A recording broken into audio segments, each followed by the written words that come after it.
Nous allons prier pour recommander ces assises entre les mains du Seigneur. Aujourd'hui c'est le premier jour. Le Seigneur nous a rassemblés pour quelque chose. C'est pourquoi nous devons prier. Nous ne devons pas sortir tel que nous sommes venus. Il faudrait que la parole que nous allons écouter en ces lieux entre dans nos cœurs et soit gravée dans nos cœurs. Alors, ferme les yeux, commence à recommander ce couple qui nous a invités en ces lieux entre les mains du Seigneur et que ces assises soient profitables pour chacun de nous. Prions au nom de Jésus. Il t'a plu de nous rassembler. Nous voulons te dire grand merci. Tu ne fais rien au hasard, Seigneur. Si tu rassembles, c'est pour quelque chose. C'est pourquoi, Père. Ce couple qui nous a invités, appelant ces lieux, Seigneur, laisse que le ciel s'ouvre en leur faveur. Bénis-les, Seigneur. Aujourd'hui, c'est le premier jour jusqu'à la fin. Donc tu viens dans ces lieux en maître. Bénis ce moment, bénis ta parole, bénis ce peuple. Nous avons ainsi prié, nous disons merci Seigneur Jésus-Christ. Amen. Veuillez vous asseoir, merci.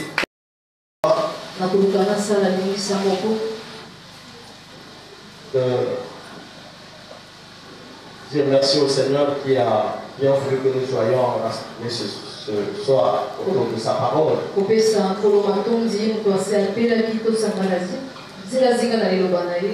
Et j'aimerais encore une fois de plus, sans flatterie, dire merci au révérend pasteur Félix Adéosébi, à côté de lui. Quand je vois ce couple, il nous enseigne toujours quelque chose. Et c'est une grâce que cette nation a obtenue pour avoir un couple comme celui-là. Je ne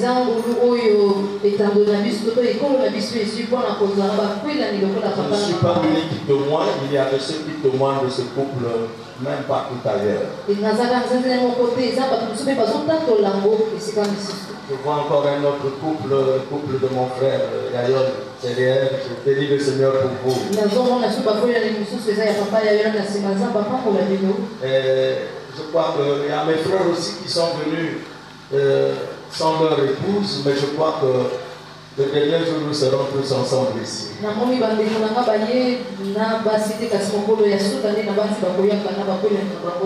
Sauf notre Benjamin qui n'est pas encore marié, je crois que ce qui va se dire aujourd'hui va le propulser au mariage.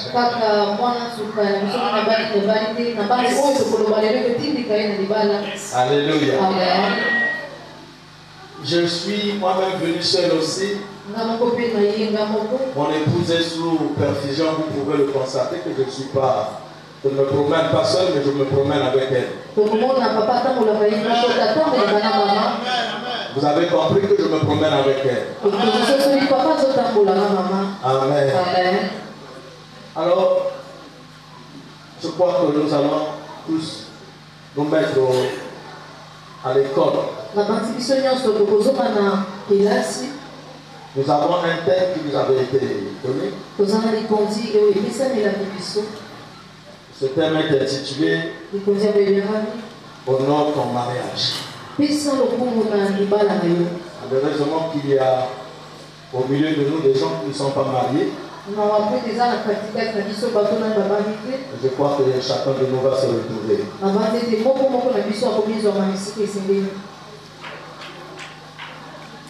Et la Bible déclare en Hébreu 13 au verset 4. Je peux lire pour tout le monde. On se met debout.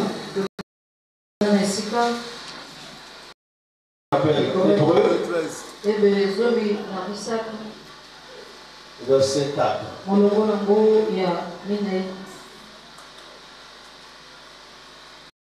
L'oreille de tous. Et le lit conjugal exemple dessus. Ceux qui se livrent à l'immoralité sexuelle et à l'adultère, Dieu les jugera. Parole de l'Éternel. Est-ce que nous pouvons acclamer très fort? Constatez avec moi que depuis que nous avons eu cette vision d'être ici, rassemblés ce soir, je n'ai pas dormi. Je me suis mis à écrire jusqu'à faire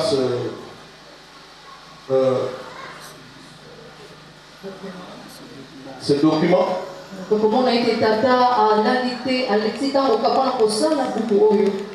Vous avez vu ici, nous avons produit quelques documents, certainement qu'il y a d'autres personnes qui vont être bénis, ils vont l'acheter. Nous n'allions pas tout dire. Ce thème portant sur le mariage peut nous permettre d'aborder plusieurs sujets. Et dans certains sujets que nous pouvons traiter en ce lieu, nous avons la conscience des temps.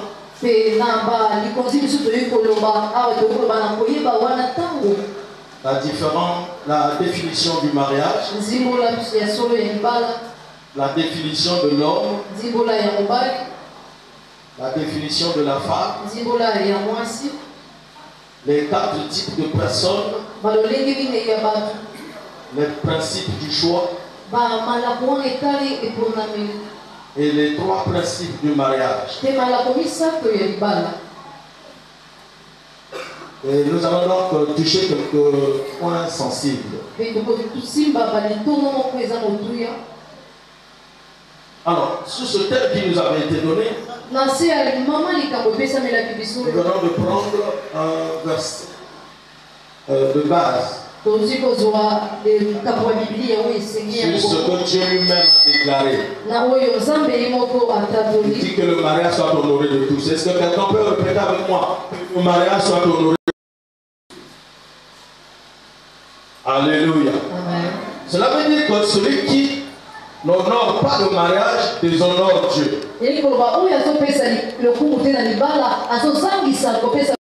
Que celui qui n'honore pas le mariage déshonore Dieu.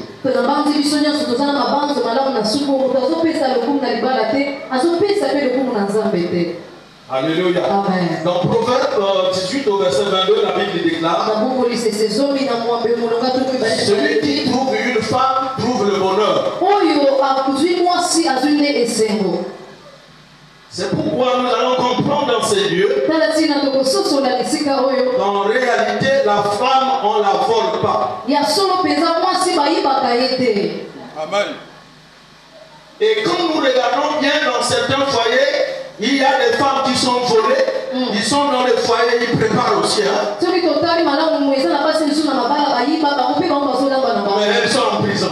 Parce qu'ils ont été volés. Amen. Ça touche quelqu'un là-bas. Certainement qu'on va se retrouver qu'on est volé. La femme, on n'enlève pas. La femme, on la frappe pas. La femme, on la querelle pas. Pourquoi? Parce que le mariage n'est pas une affaire des immatures, mais le mariage est une affaire des matures. Le mariage n'est pas une affaire des petits enfants. Quand quelqu'un est déjà au mariage, il n'est plus un petit enfant. C'est l'affaire des grandes personnes, des personnes matures. C'est pourquoi j'ai fouillé monsieur et madame Osebi dans la poubelle, je ne les ai pas trouvés. Je les ai fouillés même dans les copies, je ne les ai pas trouvés. Je ne les ai pas trouvés, s'il vous plaît. Je les ai fouillés même dans la pauvreté, je ne les ai pas vus. Je les ai fouillés partout. Alléluia. Amen. Dans les hommes de rien, je ne les ai pas trouvés. Mais je les ai plus retrouvés dans les personnes honorées. Voilà pourquoi on les voit honorés. Amen. Alléluia. Amen. Je les ai trouvés placés parmi les grands. La grandeur de quelqu'un n'est pas dans la taille, mon fils. La grandeur de quelqu'un est à l'intérieur. Et dans les actes qu'il pose. Ils ont posé des actes de grandeur. C'est pourquoi ils nous ont rassemblés ici. Je crois que je parle à quelqu'un.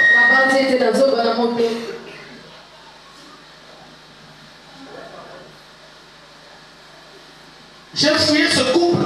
Comme je vous l'ai dit, dans des endroits qui n'ont pas de valeur, je ne les ai pas trouvés. Mais je les ai trouvés dans les endroits de valeur. Parce que ce couple a impacté les églises. Je prends l'exemple de ma propre église, l'église que Dieu m'a donné de la responsabilité de père. Ce couple a impacté l'église. Moi, à la tête où vous me voyez, j'ai un défaut, je ne flatte pas quelqu'un. Ce que je dis vient de mon cœur. Ce couple a flatté le corps de Christ. J'en suis témoin. Il a fallu bien que je passe par là. Pour que vous compreniez cela, c'est un couple à suivre. C'est un couple où les jeunes gens doivent s'agenouiller pour essayer un peu de demander conseil comment ils ont fait pour arriver à ce point.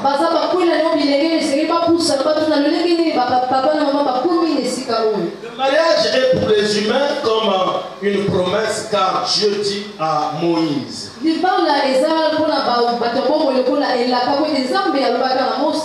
sors mon peuple de l'esclavage et tu les appelleras Canaan, là où coule le lait et le miel. Je crois que vous allez retenir le lait et le miel. À la maison, vous lirez dans Exode 3:17.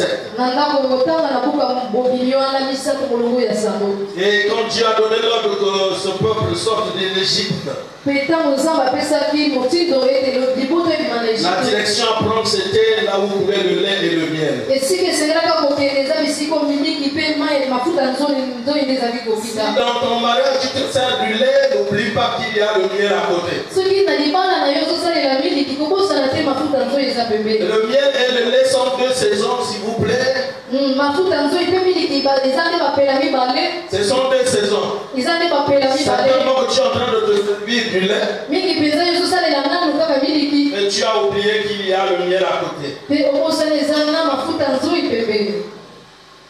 Alléluia. Amen. Travail dans le mariage, on peut prendre le lait.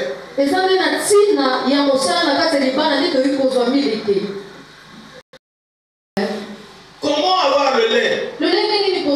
Nous savons comment avoir le lait. Ça veut dire que quand quelqu'un intègre un mari, un foyer, il doit travailler pour que le lait coule. Vous êtes avec moi ce soir, je crois. Alléluia. Il faut que le lait coule dans le mariage. Mais ce qui est plus important à comprendre, c'est comment faire couler le miel. N'oubliez pas que le miel est issu de l'ensemble des abeilles. Qu'est-ce que les abeilles peuvent nous enseigner ce soir? Ils ne se battent pas. Ils ne se mangent pas. Ils savent que dans l'unité, ils produiront le miel pour nourrir les cœurs des gens. Pendant que les mouches sont en train d'être châtiées et tuées, mais ils vivent dans une parfaite liberté. Parce qu'ils réjouissent les cœurs des gens. Voilà pourquoi dans le mariage, il y a le miel.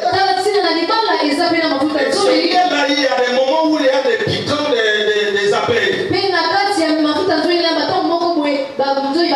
Cela veut dire que dans le mariage, vous pouvez constater qu'il y a des piquants aussi des abeilles.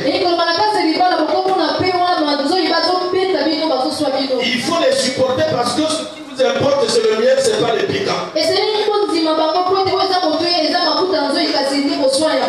Amen. Voilà pourquoi certaines personnes ont abandonné le mariage. Ils abandonnent le mariage parce qu'ils ont appris les piquants.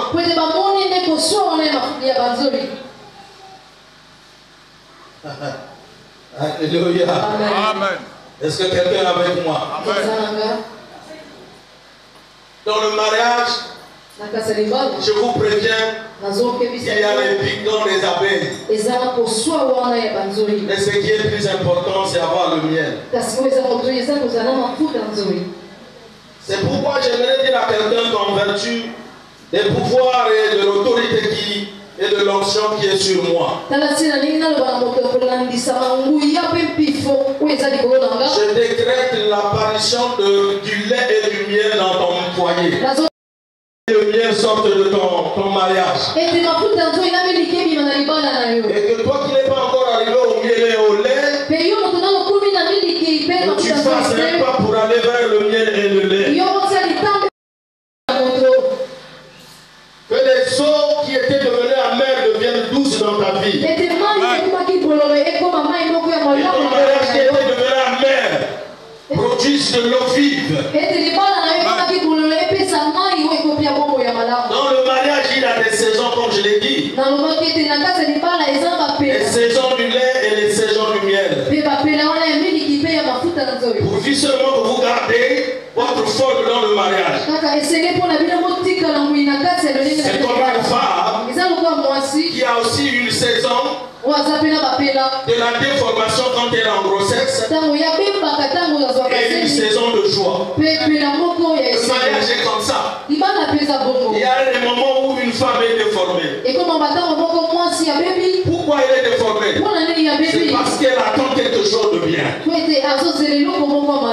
Alléluia. Amen. Je parle aux mariés, je parle à ceux qui ne sont pas mariés. Celui qui trouve une femme trouve le bonheur. Le bonheur veut dire ce que nous trouvons dans une heure bonne. Car dans la recherche, il y a des mauvaises heures et des bonnes heures. Il faut donner cela pour ceux qui cherchent encore. Parce que la femme, il faut la chercher.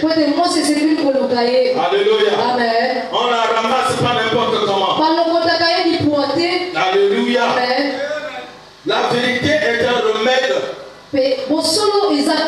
Nous voulons pour aujourd'hui vous communiquer cette vérité. La vérité est un remède qui soigne notre âme. Peu importe dans quelle bouche elle sort. Elle peut sortir dans la bouche d'un singe ou d'une ânesse. Puisque c'est la vérité. Voilà pourquoi nous allons trouver une certaine vérité dans le mariage. Parce que la vérité fait du bien. Nous entendons parler du mariage. Mais sa définition originale est loin d'être comprise et supportée par des hommes. Mais ce qui est sérieux est que Dieu dit aux êtres vivants, multipliez-vous. C'est-à-dire même les animaux doivent se multiplier. Les oiseaux doivent se multiplier. Les poissons, les insectes.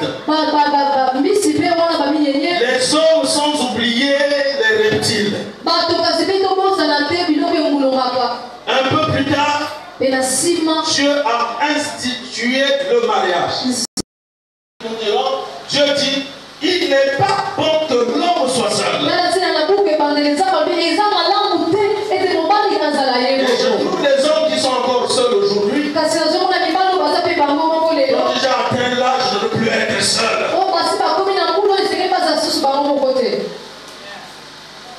Pourquoi? Parce qu'ils sont influencés par le mariage.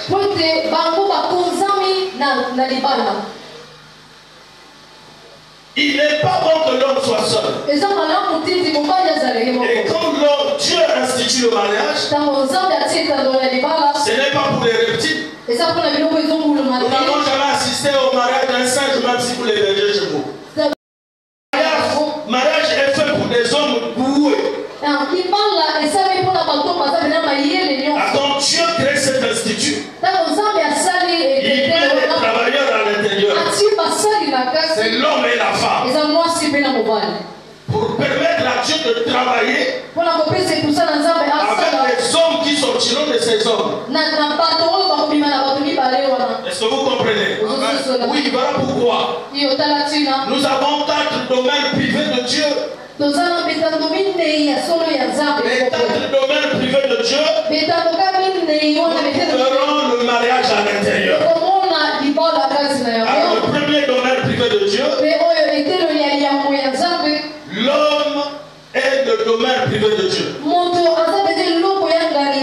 Car Dieu dit ceci, ne savez-vous pas que vous êtes, votre corps est le temple du Saint-Esprit, et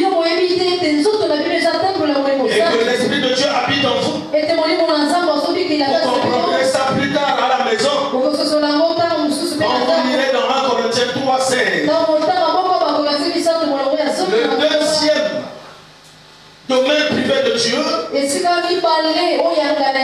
c'est l'homme de Dieu.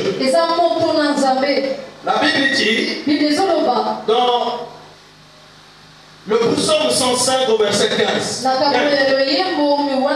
Ne touchez pas à mes loins. Voilà encore le domaine, un des domaines privés de Dieu. Je voulais juste vous les citer. Nous ne parlons pas de ça aujourd'hui. Il y a aussi l'argent. La Bible dit l'or et l'argent appartiennent à Dieu. Dans Agis 2:8. Et le quatrième domaine privé de Dieu, c'est le mariage. Parce que Dieu a institué le mariage. Pourquoi? Parce que Dieu lui-même est l'instituteur du mariage. Il est le promoteur du mariage. Il est l'instigateur du mariage. Voyez un homme qui a l'esprit de Dieu en lui. Quand il arrive à un âge donné, il est incité par Dieu. Dieu l'excite à aller vers la femme. Pourquoi? Parce que Dieu sait. Moi, une fois, j'ai dit à quelqu'un qui est venu comme pour me faire des remontrances. Si un enfant aurait fait je ne sais pas quoi, je lui ai dit, mais ce n'est pas moi qui ai créé l'homme. Tout ce que tu as doté à l'homme, ce n'est pas moi qui l'ai lui ai doté. Et il y a d'autres organes qui s'affolent à un certain moment, ce n'est pas moi qui fais affoler les organes des autres. Nous n'avons pas la chicote, nous avons juste ce que nous pouvons. La Bible qui doit orienter les enfants. Si vous avez une chicote comme ça, même au PSP, venez me voir. Amenez-moi, je veux voir cette chicote. Et si notre pouvoir, c'est d'orienter les enfants. Le mariage n'a pas été créé ni inventé par une société pétrolière, ni par un savant, ni par une usine de fabrication de poupées, mais par Dieu lui-même. Si vous avez vu là où on fabrique le mariage, dites-moi. Ce que je sache, c'est Dieu lui-même qui a créé le mariage. Alléluia. Est-ce que vous êtes avec moi? Certaines personnes certainement sont venues pour Yamba. Non, non, non, le vrai Yamba c'est ça là. Le mariage est un fleuve, un océan, une mer.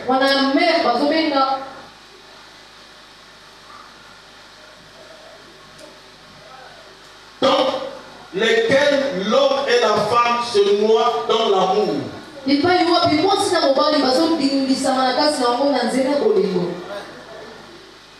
Si vous êtes dans un mariage, vous ne vous êtes pas noyé dans l'amour. Si vous vous êtes noyé dans la haine, ça ce n'est pas le mariage. Vous êtes avec moi? Très bien.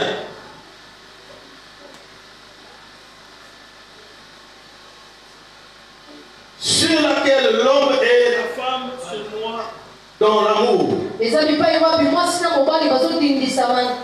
dans la soumission, dans la fidélité. Car dans la fidélité, il y a l'absence de la trahison. Aujourd'hui, certains couples, l'homme ou la femme trahit sa femme. Pourquoi ils n'ont pas la fidélité comme base? On ne trouve pas la soumission. On ne trouve pas l'amour. Alléluia. Dans le mariage, il n'y a pas de sous-traitance. Les sous-traitances, c'est quand pour dire quelque chose à ton mari, tu passes par tes enfants. Il n'y a pas de sous-traitance. Ça, ce sont les sous-traitances. La femme doit être là assise pour s'occuper de son mari.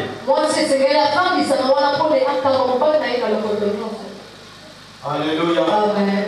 Le mariage est une figure géométrique qui a trois côtés. Nous avons le sommet. Vous connaissez comment vous avez été à l'école? La figure géométrique. Au sommet là-bas, il y a qui? Il y a Dieu lui-même. À droite, vous avez l'homme. Et à gauche, vous avez la femme. À la mairie, vous trouvez toujours que la femme est à gauche. Quand vous l'avez mariée, vous la placez à gauche. Et ce schéma est là. C'est un schéma divin. Et vous trouverez qu'il y a une surface qui est vide. Cette surface vide est remplie par l'acte de la multiplication. Et les personnes qui remplissent cette surface, ce sont les enfants. C'est un mariage à problème. Amen. Il y a un amen là. Amen. Quand vous trouvez que au sommet là-bas, Dieu n'est pas là, ça veut dire que c'est un mariage à problème. Vous pouvez vérifier, il y aura des problèmes. Le mariage est l'expression de la création continuelle de Dieu à travers l'homme et la femme.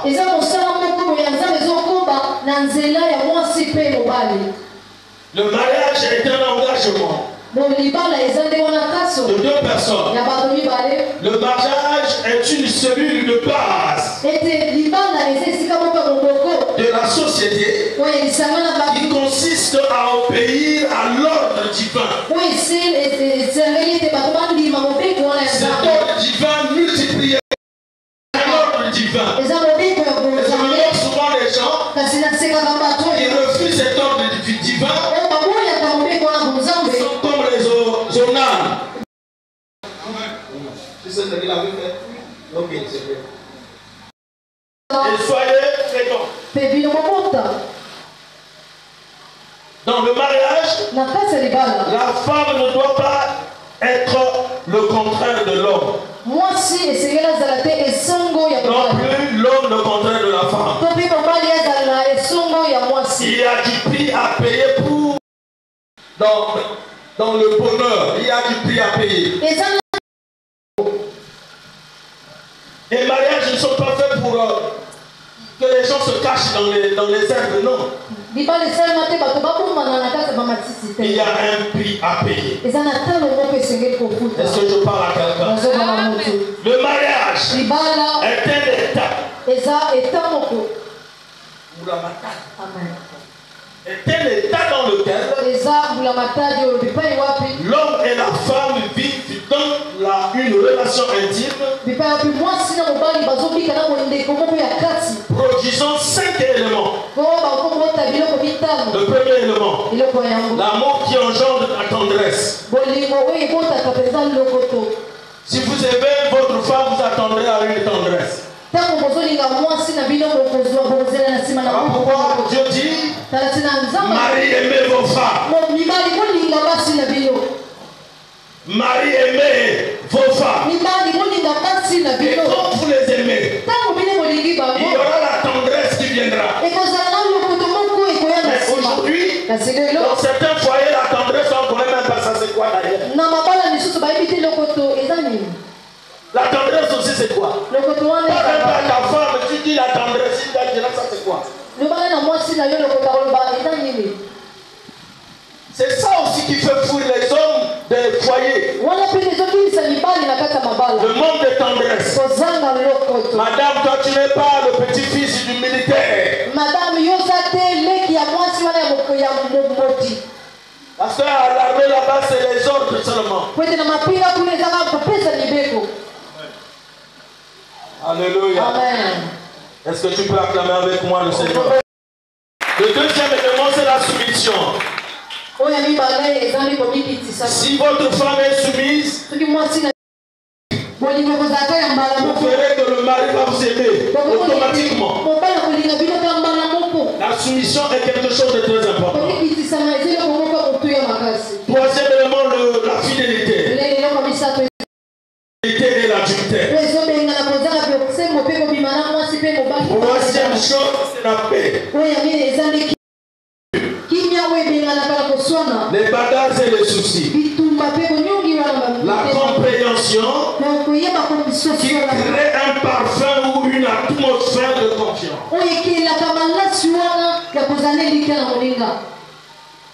S'il n'y a pas la compréhension dans la maison, il y aura crise de confiance. Parce que le mari ne sait pas où est partie la femme. Il y a encore une autre femme qui sont toujours liées à leurs parents. Alors qu'il a déjà une autre famille. Tu es marié, tu dois être chez vous. Chez ton mari. Tu vas encore prendre le conseil de ton père là-bas. Non, ce n'est plus ton père. Ce père-là a déjà légué le pouvoir à un autre père. Donc la femme a deux pères. Voilà pourquoi la Bible dit l'homme quittera son père et sa mère. Et s'attachera à sa femme. Et les deux deviendront une seule chair. Quand le père apporte la femme, il dit mon frère, moi je viens de terminer avec mon travail. C'est toi qui fais la continuité. Voilà pourquoi nous devons trouver nos femmes dans la maison. Comme nos filles. Si vous la prenez comme fille, vous n'allez pas la maltraiter. Parce que vous n'avez jamais maltraité votre fille biologique. C'est bon? Ok. Le mariage est un paradis dans lequel l'homme et la femme ne jouissent que de la gloire du Très-Haut.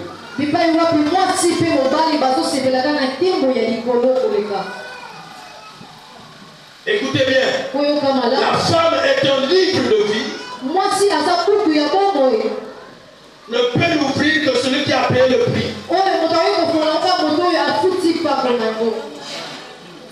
Et les gens ne veulent pas payer le prix. Et ils ouvrent les livres de vie n'importe comment. Des romans.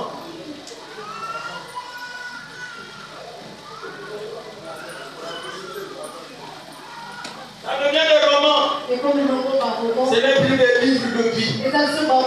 Parce que vous l'ouvrez sans avoir payé le prix. Écoutez-moi bien. L'enfant pour venir au monde paye le prix de 9 mois. S'il n'a pas payé le prix de 9 mois, il ne devient pas fils. Alléluia. On appellera certainement un mort-né. Ou je ne sais pas quoi. Donc quelqu'un doit payer le prix. La femme est une aide semblable à l'homme. Si tu ne trouves pas ta femme comme toi, cela veut dire que tu es maudit.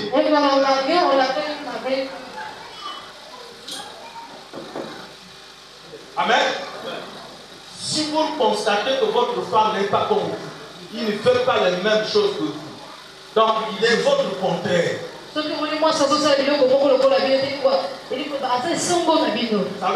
ça après ça, il y a malédiction.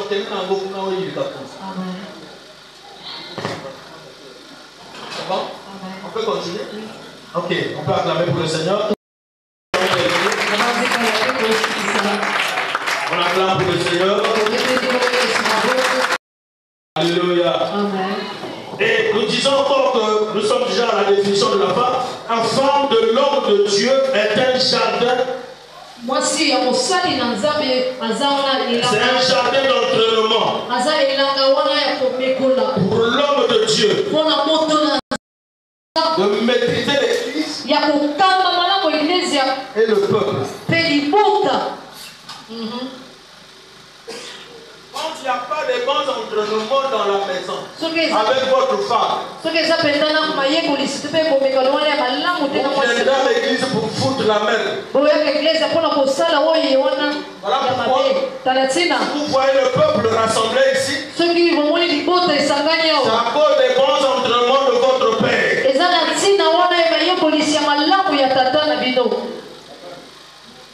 Je vous ai dit que je dois vous dire la vérité. Alléluia. Amen.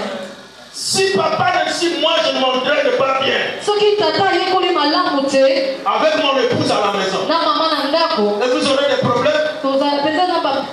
Voilà pourquoi notre choix était un choix judicieux. Est-ce qu'on peut acclamer pour cela? La femme est le premier médecin de son mari. Plus vite que l'homme que la femme. Les organes de l'homme se fatiguent plus vite que les organes de la femme. Et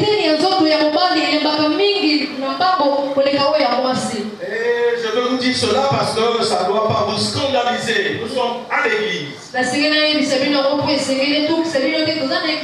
Il y a d'autres femmes qui créent des problèmes dans le foyer quand ils trouvent que ça ne tient pas. Quand vous trouvez que ça ne tient pas, vous devez chercher des solutions. Parce que c'est pour le premier médecin. Parce que les massages, c'est vous qui connaissez en faire.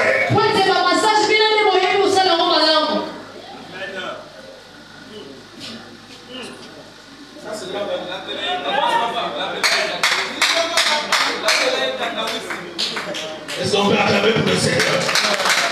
Maintenant, quand vous trouvez certaines personnes, certaines femmes, chez moi là-bas, chez moi là-bas, tu n'es pas une femme. La femme, c'est celui qui garde les secrets de sa femme et les secrets de sa maison. Il fait tout que les choses aillent bien. Alléluia. Amen. Je vais citer pour dire ceci. Le cheval peut vous prendre d'un point à un autre point. Le chien peut vous attraper un gibier. Le perroquet peut vous rendre compte de tout ce qui s'est passé après vous. Mais ils ne pourront jamais devenir votre être semblable. Non. Sinon que le girafe est vraiment beau. Hein? Adam pouvait prendre même le girafe. Le chat qui marche bien. Il a dit, je n'ai rien trouvé ici. Voilà pourquoi tu as dit, il n'est pas bon que l'homme soit seul. Je lui ferai une être semblable. Voilà pourquoi je vous pousse à être semblable à vos époux. Soyez semblable à vos époux. Soyez semblable à vos époux. Vous avez été tiré d'eux. Tu n'es pas tiré ailleurs, mon frère.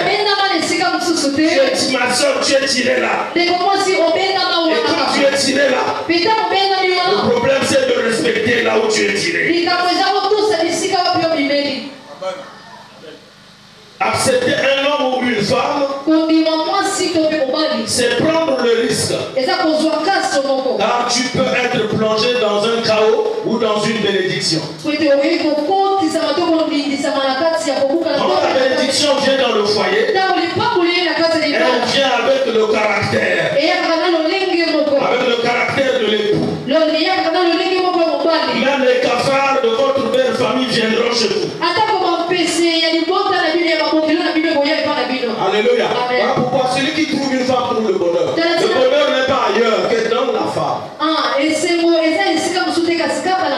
Si vous nous voyez parler avec audace, là c'est parce qu'on est dans le bonheur. Amen.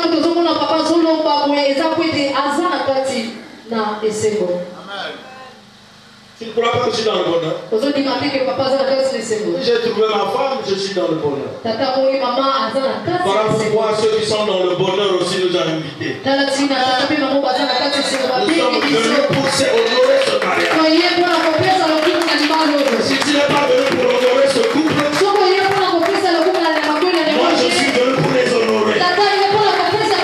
Mes frères et sœurs sont venus pour les honorer. Est-ce qu'il y a quelqu'un qui est venu pour honorer ce couple? Écoutez, je vais terminer pour dire ceci. Le Seigneur, l'unique instrument que Dieu a inventé, c'est cet instrument. Qu'il est autre que le mariage qu'il a mis à la disposition de l'homme et la femme. C'est le mariage, c'est pour que la société soit bâtie par les mariages. Alors le diable a créé encore d'autres instruments qu'il a mis à la disposition des hommes pour détruire la société. Dieu a inventé un instrument, le mariage. On a écouté les instruments du diable. Les instruments du diable. Alléluia, il y a la fornication.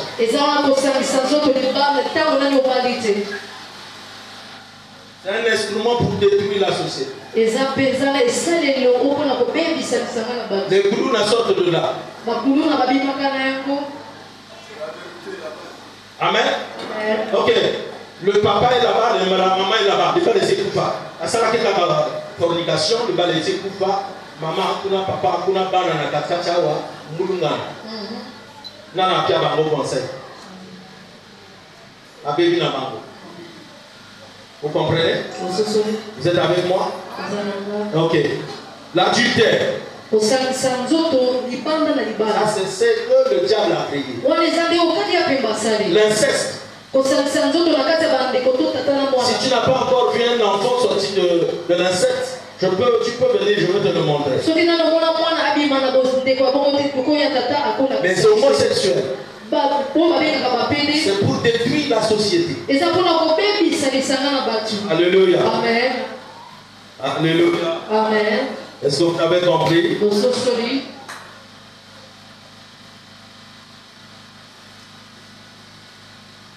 Alléluia. Amen. On acclame très fort pour le Seigneur.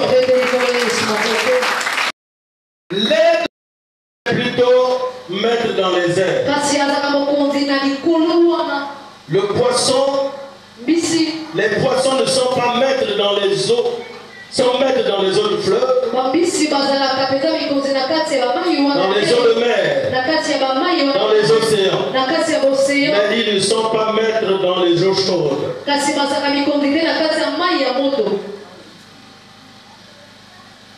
C'est pourquoi vous constaterez que le mariage est comme de l'eau chaude. Il faut donc être comme un poisson salé qui est passé par plusieurs étapes.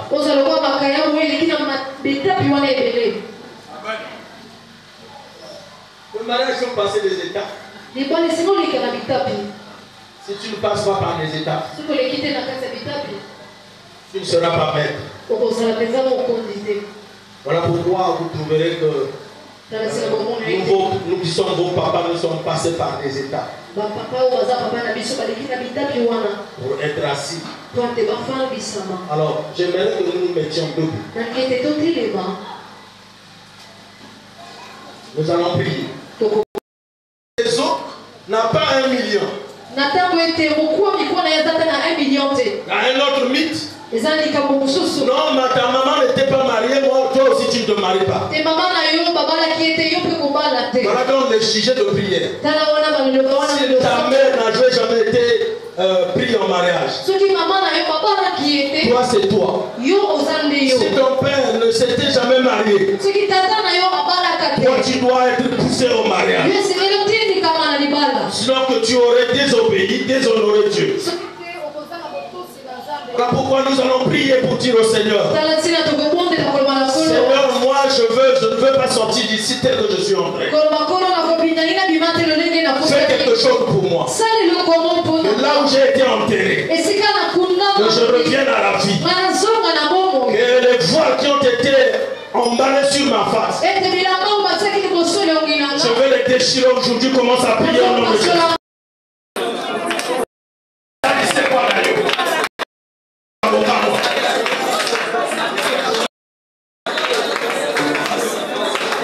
Sors des coutumes de ta famille. Je vais pouvoir sortir de ces choses. Il y a un exemple devant vous, votre père est marié. Voilà pourquoi vous devez aussi prendre ces exemples. Alors sors des coutumes de ta famille, de la malédiction. Maintenant.